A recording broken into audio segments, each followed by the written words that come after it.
So, all right, so hello everybody. My name is Becky Mossbrucker, and I am the owner of Forward Safety Training. And if you can see the logo behind me, that's my lady that I love and that I am putting out everywhere. So if you don't see my face on something, you will see her face. Her her hair color is what mine was a long time ago. So everybody always asks me, like, why did you pick red hair? Because that's what I used to have. that's my lady. So my company is Forward Safety Training.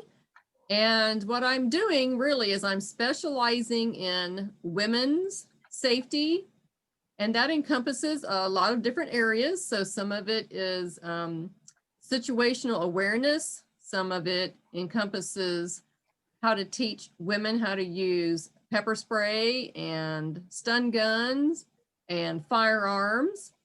And also I'm going to be working on a course for 2021 where I am teaching you how to change your mindset, basically, so that you are looking out for things that you might not have noticed in the past and that all of a sudden now you're becoming aware of.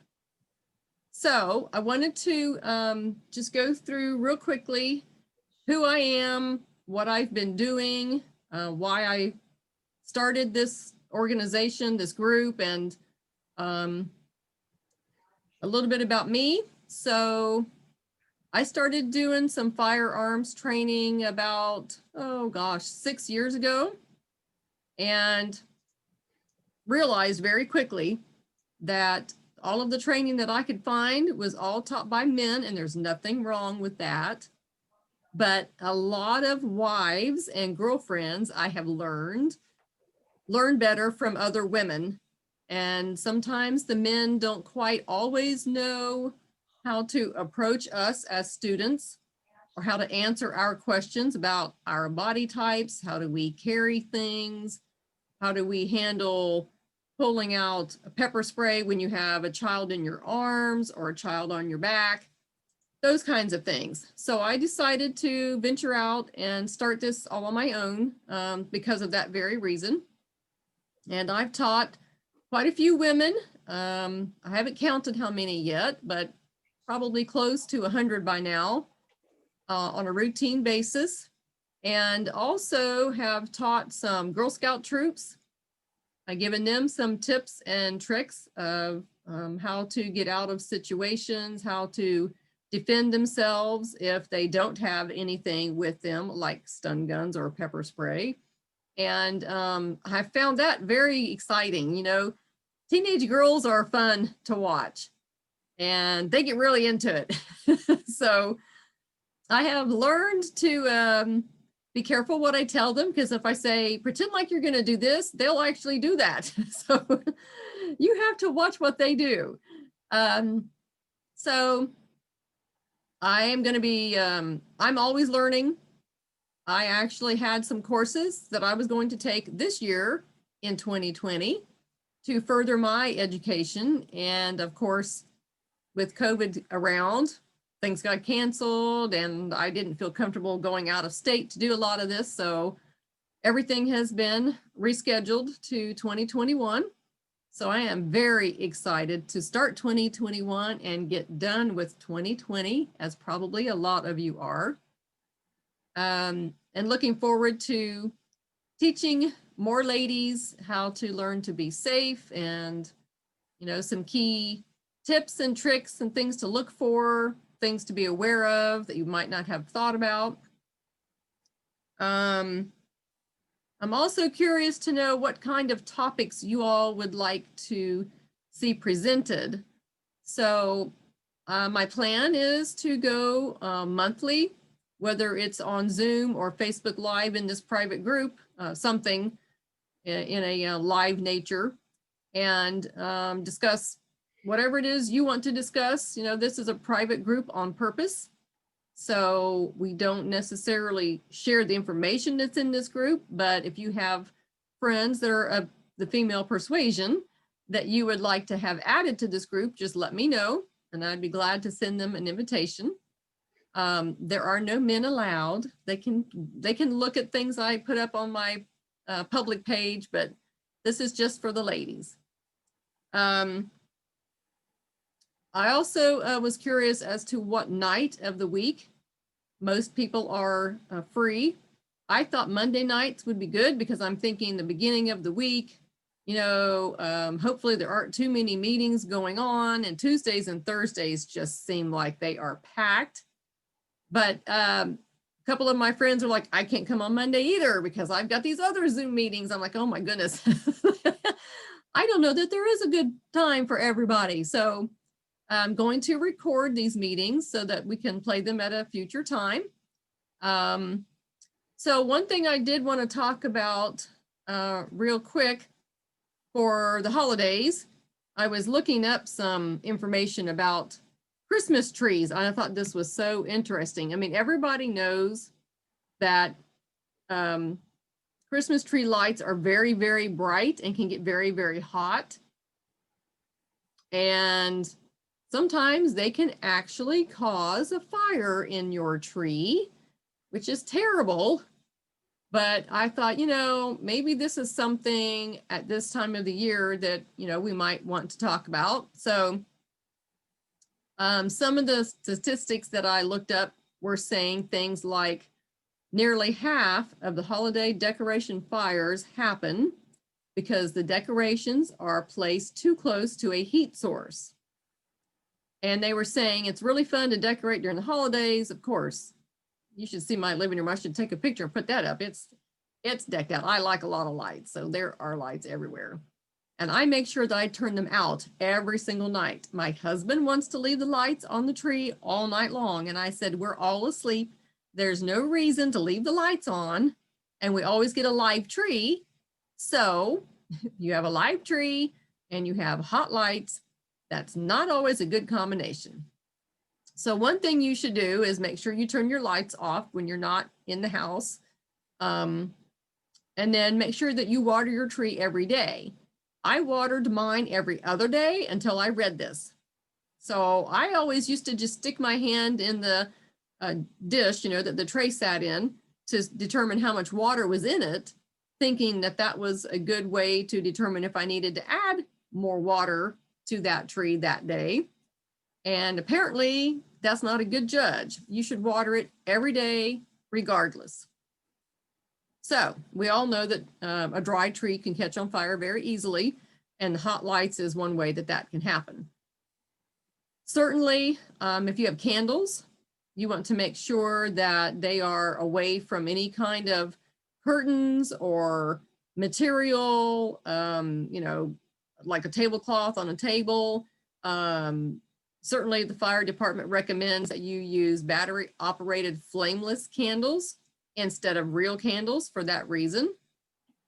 Also, if you use real lit candles, make sure that they are in stable holders and place them where they cannot be knocked down easily. So I had candles up, golly, it's been a long time, about 12 years ago. No, it was more than that. It was about 15 years ago. And some kids were playing in my living room, my stepsons and my daughter.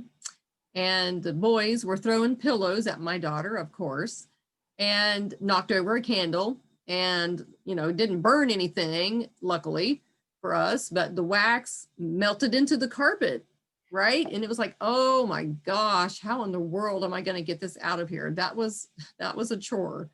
We were lucky that nothing caught on fire, but getting the wax up was, you know, that took a lot. So be careful with that.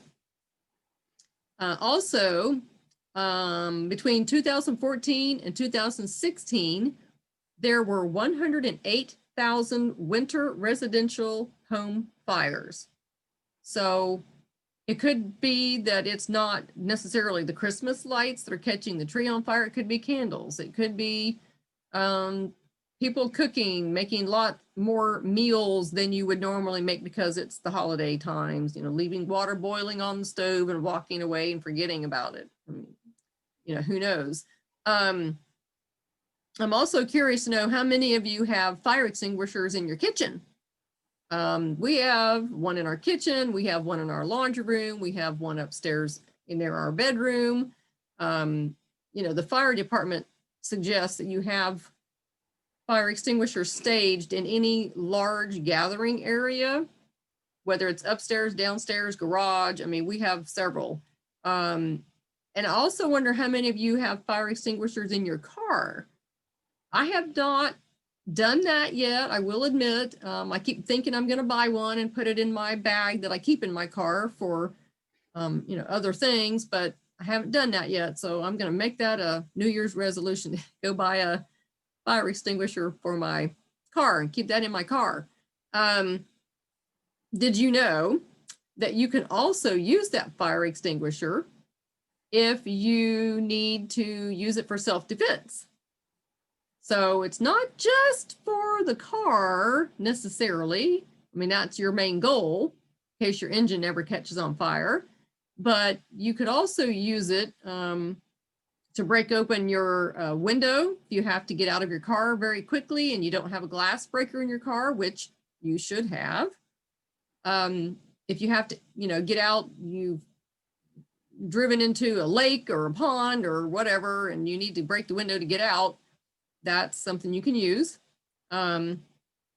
Certainly, if you have an older vehicle and you're afraid it might catch on fire, that would be the main reason to have one in your car. In the winter here in Virginia, anyway, where we're at in Virginia, on the southeastern part, we don't get a lot of snow at all. Wish we did. But you should also think about carrying things like blankets in the back of your car. You could consider carrying the kind that are silver in nature that keep your body heat in, and they can fold up into like a little packet. So you don't necessarily need to keep a blanket that you would keep on your bed.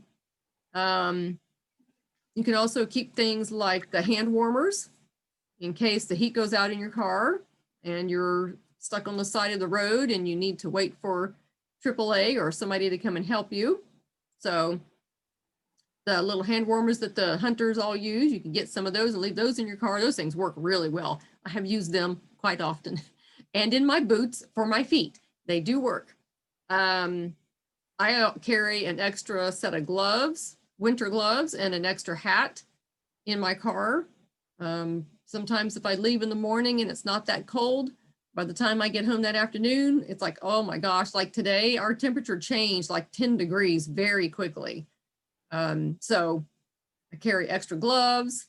Let's see what else. Here we don't need things like salt or sand for snow purposes because we don't have snow much here.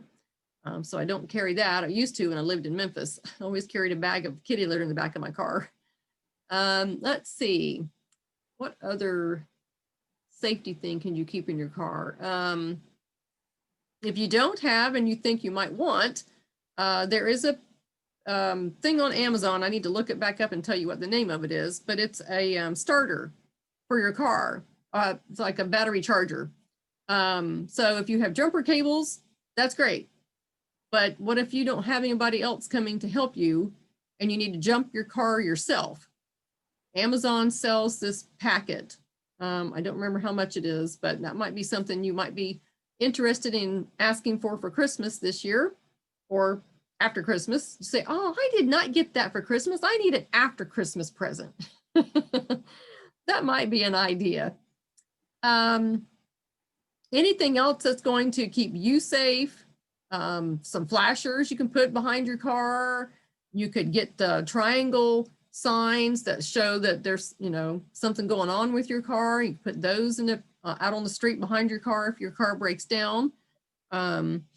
Certainly you could get yourself a sign, make yourself a sign that says, you know, police have been called, and stick it in your back window, right? So if your car breaks down and somebody who does not have good intentions tries to come and help you, you've already alerted them that you've already contacted the police and that somebody is coming. So I would be very, very cautious about people trying to help you. I would stay in your car. I would keep your windows rolled up. If they try to talk to you, You don't have to roll your window down, but if you do, you know, an inch, and just say, I've already called the police. Thank you very much. They're on their way. Hopefully they will leave. Make sure your doors are locked. Do not talk to people with your doors unlocked, certainly. Just, you know, be aware. Don't get out of your car. I've seen this couple of discussions lately for an RV site that I'm a part of, and there's been this discussion: do you stay in your RV when it breaks down, or do you get out of it and wait for help? You know, I'm totally of the mindset to stay inside my vehicle regardless of what it is, for safety reasons, and because I don't want to be kidnapped, and you know, don't want to be hurt. And so I'm staying inside my car, where at least there's a door between me and them. But you know, I guess that's up to your comfort level. Let's see, what else? Christmas trees, candles, safety in your car. Those are the big top 3 things I wanted to talk about this evening. So I hope you all are enjoying your evening. I hope you enjoyed this group and the topics and the things that I put up. If you have any ideas of topics, please let me know. Otherwise, you'll be seeing more of me. I will be trying to put out some more videos. So hope you all have a great night, and you will see from me real soon. Thank you for coming.